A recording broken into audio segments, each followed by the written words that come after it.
Let's take a quick look on how we can schedule reports for many of our applications, including segregation of duties, transaction auditing, loss and security reporting, security auditing, and landmark reporting. All of them support the same functionality and the same schedules. So I'll do this from the LS reporting tab, and I'll use security auditing to schedule a report. Now, you need to have the report already saved, so regardless of which of the applications you're using these schedules for, you'll have to first define and save a report. So in this case, I have a number of reports over here on the left that have been saved. Some of them have been scheduled, others have not. So if I just want to look at one here that is a report based on changes made this year to the rule on a token, I'll see it brings up my standard report that I have defined. If I want to schedule this, I just right click on the report and go to schedule. So this screen is going to be the same for each of our applications, so they're all going to share the same schedules. I can either select an existing schedule and pick end of week. I want this report to go out at the end of the week. It'll tell me it's going to be Saturday at 10 o'clock at night.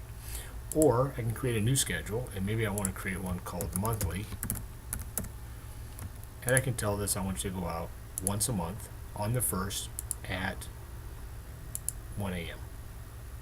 So we can do that. It's pretty simple just to set up and create a new schedule, and then we can add reports, and any of the reports that from the categories I listed in the applications can be added to the monthly schedule. Now, same on adding groups that I want this email to go to. So I can select an existing group, and those will be defined here, or I can create a new group.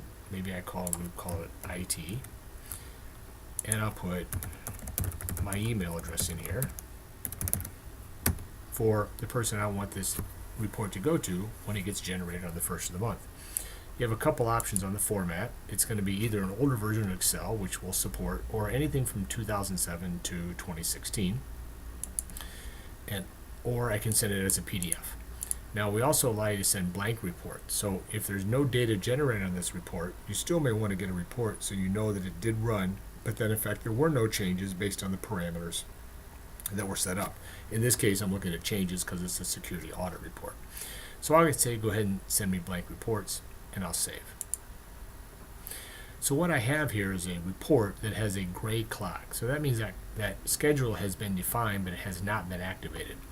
So we require an administrator to our tool to be able to actually activate, and so these reports will actually be generated and sent off. To do that, as long as you have access, you'll have to go back to the main dashboard, go to administration, and select schedule reports. And you'll see here I have segregation of duties, transaction auditing, and the one we were working with LS audit report.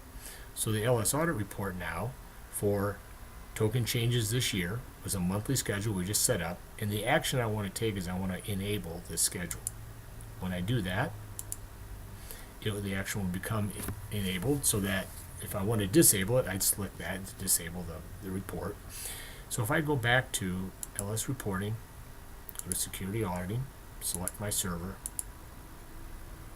you'll see that this is now changed to a blue clock. So that means that report is in fact active and will be sent out on the 1st day of the month.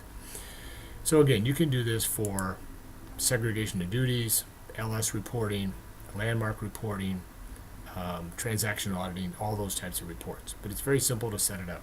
If you want to delete that, you won't delete the report, but you can delete the schedule by going back to schedule reports. So I could simply disable this schedule, or I can delete it completely from the report.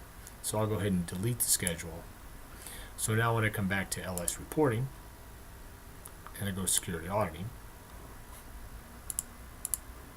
the clock is actually gone, and so the report still exists, but the clock itself is gone.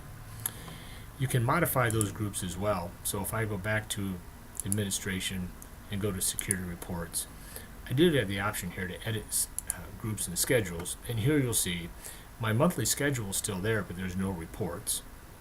My IT is still there, but there's no reports. And if you need to see what reports are defined for any one of these, you can click on the icon, will come up and we'll tell you what reports are going based on the weekend schedule. Same with the users. You can also easily delete these. I can delete my monthly schedule, and I can delete my IT group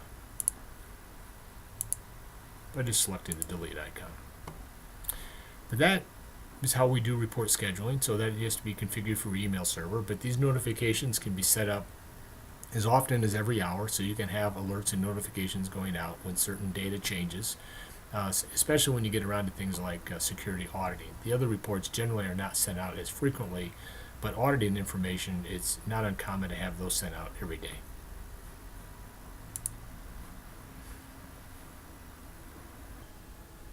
If you'd like more information on our products and services, please give us a call.